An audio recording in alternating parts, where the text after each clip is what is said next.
Hello, thank you for tuning into my YouTube channel. If you are new here, please be sure to subscribe and also like and comment on my video. Today we are learning how to draw this breast cut that you can see on your screen and that has a transparent yoke. It's very simple. Just follow what I'm doing here and you'll be able to draw this very easily.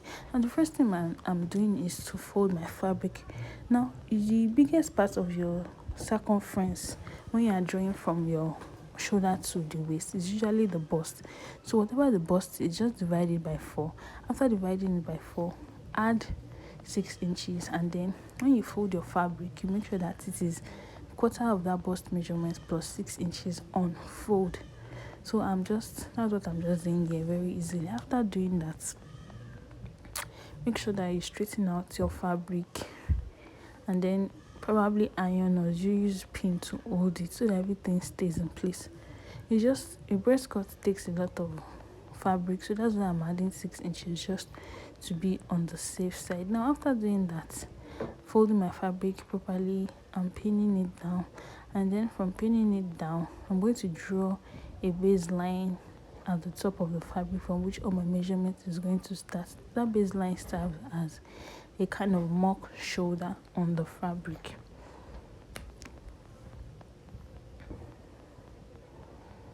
Now because we are making a bustier that has a yoke, I'm not going to draw from the apex of the shoulder to the waist. I'm just going to remove the part that is going to be the yoke, and then to the waist is what I'm going to put on the fabric.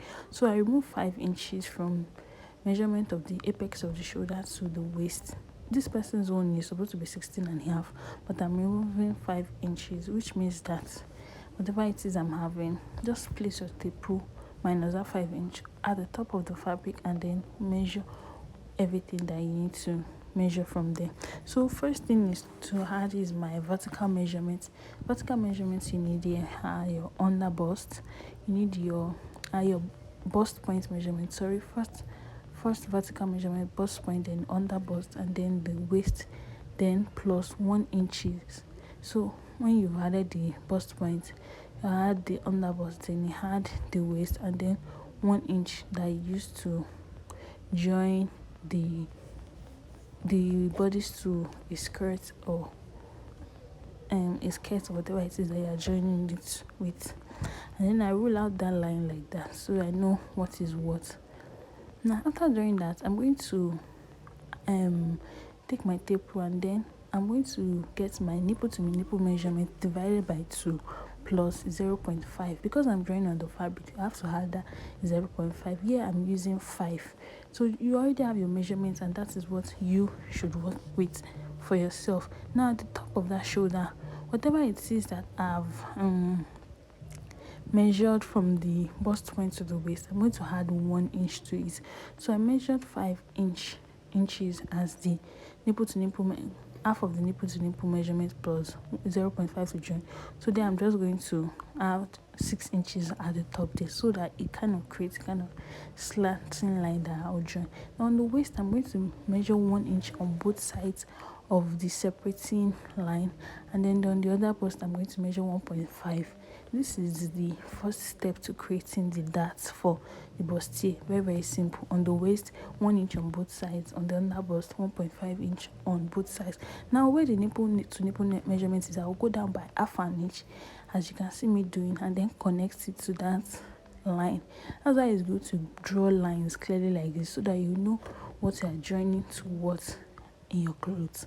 Now at the apex of the shoulder, I'm going to draw half an inch on both sides also to create the bustier, and then on the bust point again I'll go up by half an inch and I'll draw a slanting line to meet the half an inch above the bust points like that, and then I'll just use my chalk to curve it out. Very simple to do, it's not complicated.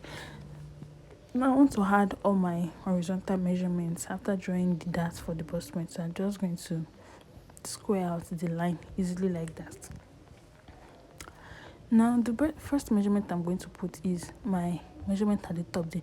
The shoulder measurement here is 7.5, but on that line I have 1 inch for that, and then I'll add another 1 inch for sewing allowance, completing the shoulder to shoulder measurement. So by the time I cut out the dart and then add it back, it will go back to 7.5, and then I put my tape rule there, and at that top, just like I did when I was drawing the line, to 8 inches. That is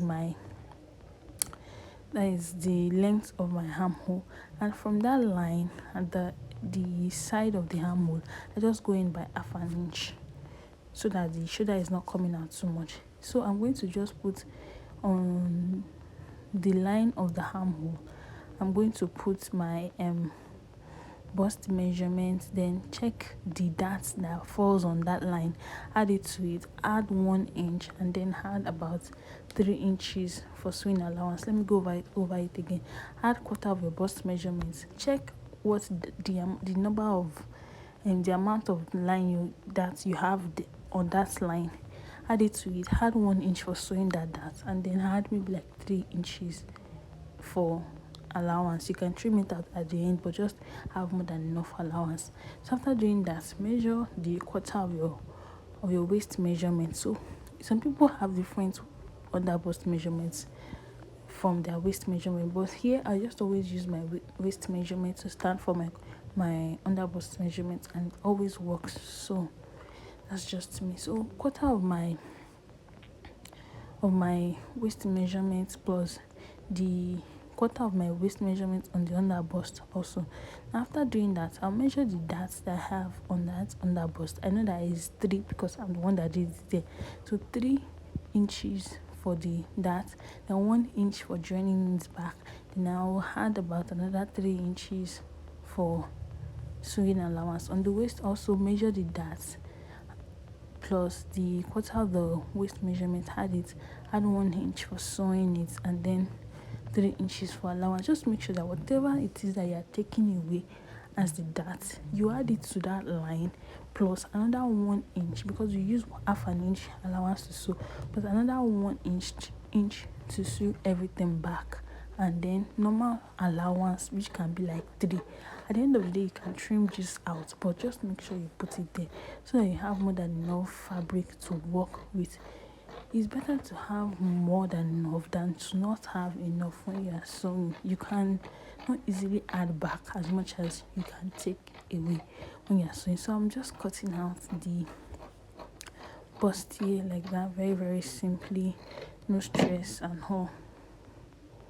Remember that we're going to put a yoke in this, so everything I'm doing is based on 5 inches that I'm removing from the top of the shoulder to make sure that everything will fall exactly back the way the normal bodice ought to be.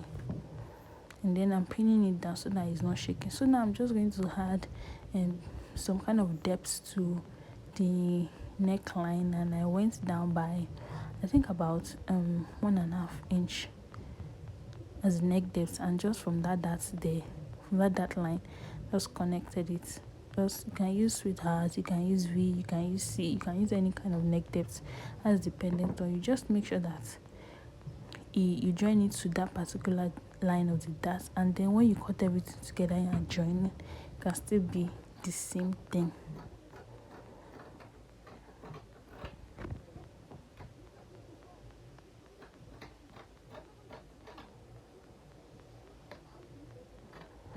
And then we can cut out our darts. When you are cutting a bustier, I advise that you cut the back separate from the front, because if you don't, you can make mistakes. But if you cut it separately, you already know what to look out for. So you just, as you are seeing here now, I'm going to cut the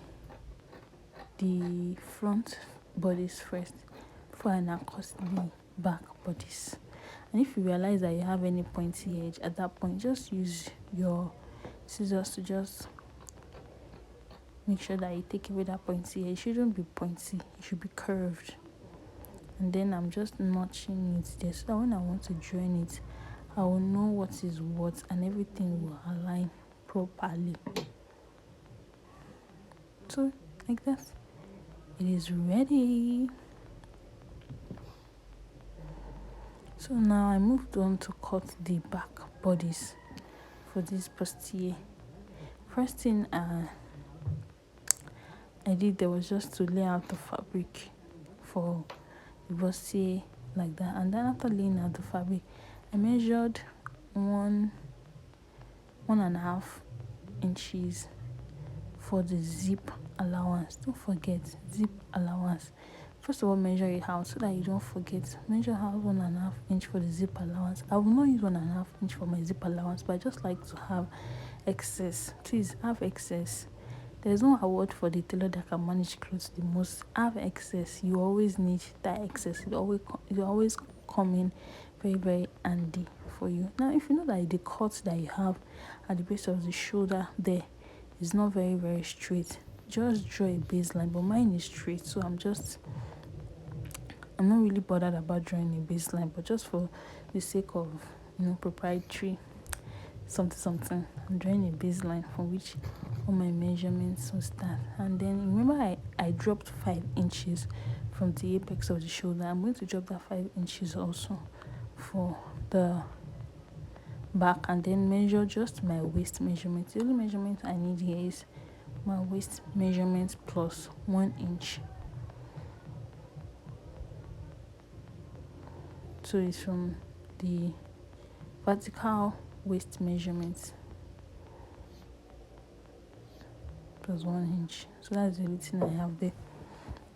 And then after doing that, remember that we use 5 inches as the nipple to nipple measurement. We're going to put that 5 inches also at that waist, and at the top measure 6 inches, so you also have a slanting line like you had at the front. It just gives it this kind of nice shape and everything when it comes out. And you know that sewing is about, I think sewing is more about asymmetry than symmetry sometimes. So yeah, so for that waist darts for the back, I'm going to take 0.75 inch as the waist darts. And then at the top there, I'm just going to take 0.25 on both sides of the top, just to make sure that it grips well when I finish sewing everything. And then I'll just connect it like that.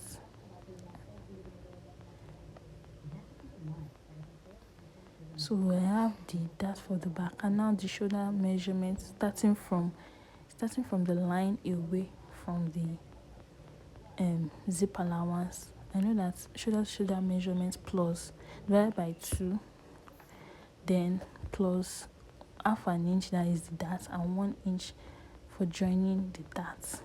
And then just the way we draw the armhole, dropping 5 inches to 8 to draw the armhole, and then coming in by half an inch also, just so that we have is a form of togetherness for the front and the back. Now on the armhole line, I draw a quarter of my bust measurement plus the dart that falls on that line, 1 plus 1 inch to join, plus whatever allowance, in this case about 3 to 2.5, I'm going to use to join it back. And then the waist also, quarter of the waist measurement plus the 1.5, which is the waist dart, plus 1 inches to join. Always add down 1 inches to join. You don't want to remove it out of your allowance. It will shorten your measurement. So whenever you measure what the dart is and add it to your measurement, always add another 1 inch that is going to form allowance for joining that dart, and before you now add your normal allowance for the cloth. And just like that, we are done with the back of the bodice. It's quite simple to do.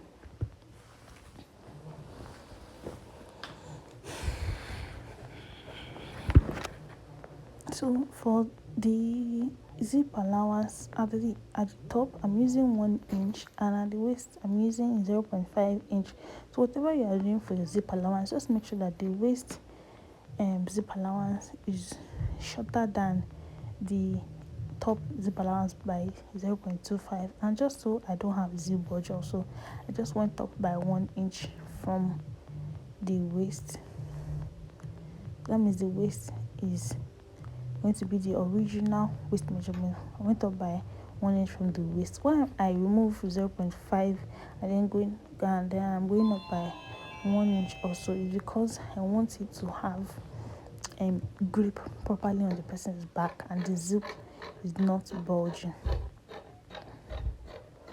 So I just cut everything out.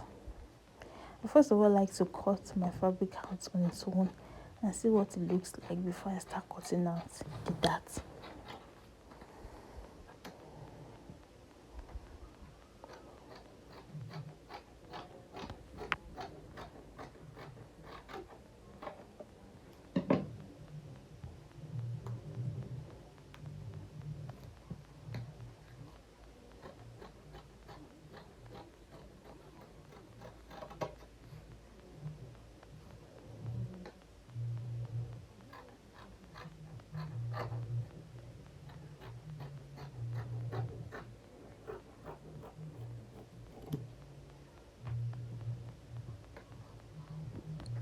Now I'm just cutting out based on everything that I've chalked. And normally I don't even use this white chalk, but I think that this white chalk is very nice for tutorial illustration. Just be careful because it has a way of adding to the measurement a little bit, but just be careful. So now I've just cut out all my darts.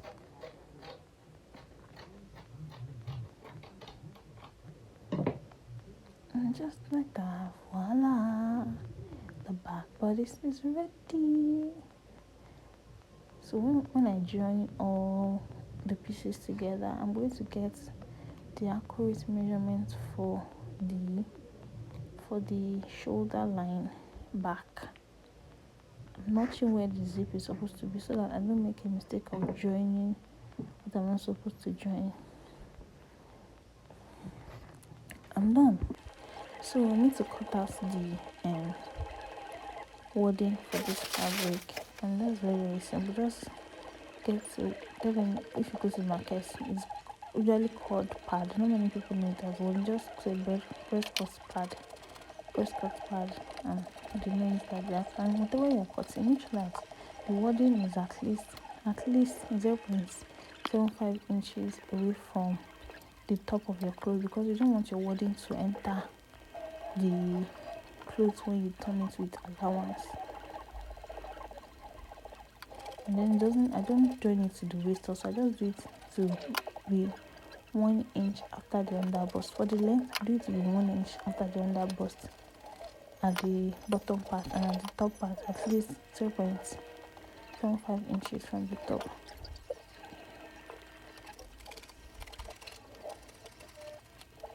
So you are going to use your fabric to trace out the wording, and then on the side just make sure that the wording doesn't enter your armhole. Just make sure so you have to iron your wording. There is any part of the wording that sticks when you iron, so just look for that shiny part and then just use very hot steaming. Importance emphasis on the steaming. And then I'm going to join all my parts according to the way I cut it, and I'm ironing it out flat, ironing everything flat. You can see that I'm not using a bar lining. I'm using this lining that we call Bado, because it's good for when you don't need headache when you sew. So I've joined everything. I'm just pressing it. It's my fake breast ball.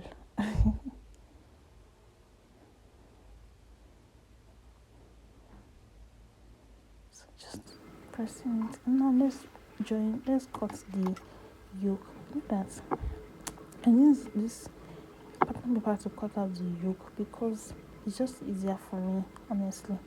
It's easier for me, and I can avoid making mistakes and don't waste fabric. So first thing I do is just lay the clothes on the pattern, unfold, and I just trace out the upper part that the yoke is going to be with. Just trace it out.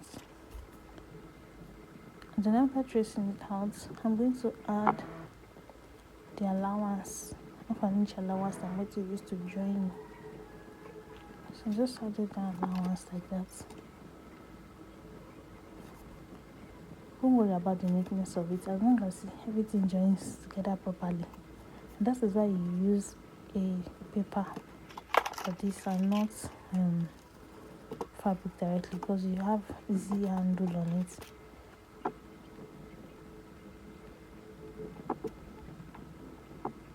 Just see the way I'm doing it.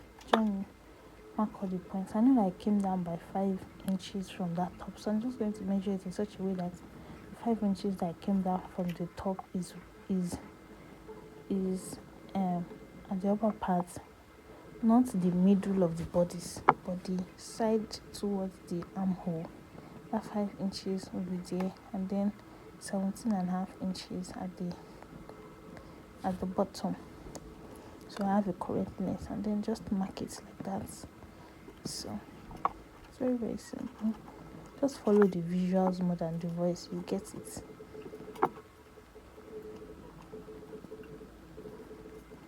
And so mark my neck depth. I just realized I wanted to mark my neck depth from the shoulder to the middle, down from the middle to the shoulder. Just used, I think, 3.5 for the neck depth here. And then I remember that there's half slope. Just use half an inch for the slope because it's net. It doesn't need too much ceramic. So this now that I'm cutting out is going to be what I will use to cut out my net. Then introduce the back also. It's just the same way I did for the front, I'll do for the back also. Use pattern paper.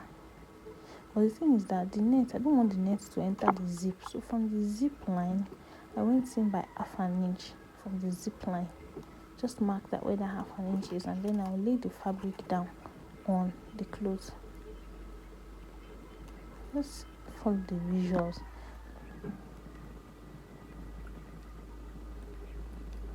And I'm tracing it out so that it will fit perfectly in it. I use the back to also reference it a little bit, although it's not going to be perfectly the same thing, but you see that shoulder line where you're going to join the shoulder has to be the same thing.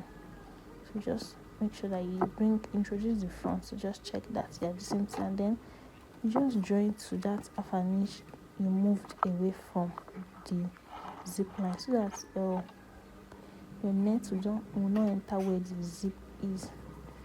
It's quite simple. Don't forget your allowance to join the net to your fabric.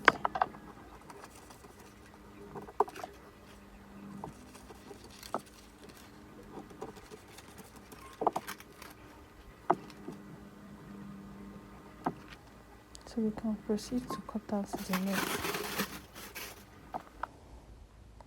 This net gave me issues trying to find the correct part. So I found the correct part. So the stretching side of the net will go on lengthwise, while the non-stretchy part will go towards the width. I also cut out a sleeve, because if you see the picture that I had before, there was a sleeve in it, and now I want to join the net. I first of all used needle and thread to tack the net to the clothes. It's just easier that way. Just get the middle of your bodice, the middle of your net, and then just use needle and thread to tack it. I'm telling you, when you are doing a net, especially one that has curves, tacking it just makes it easy. So after tacking it, I will now proceed to sew. Sincerest advice: so when you are working with net, first of all tack it before you introduce sewing machine. So after I already tack it, and I use the lining to carefully join it, making sure that everything is sitting where it's supposed to be.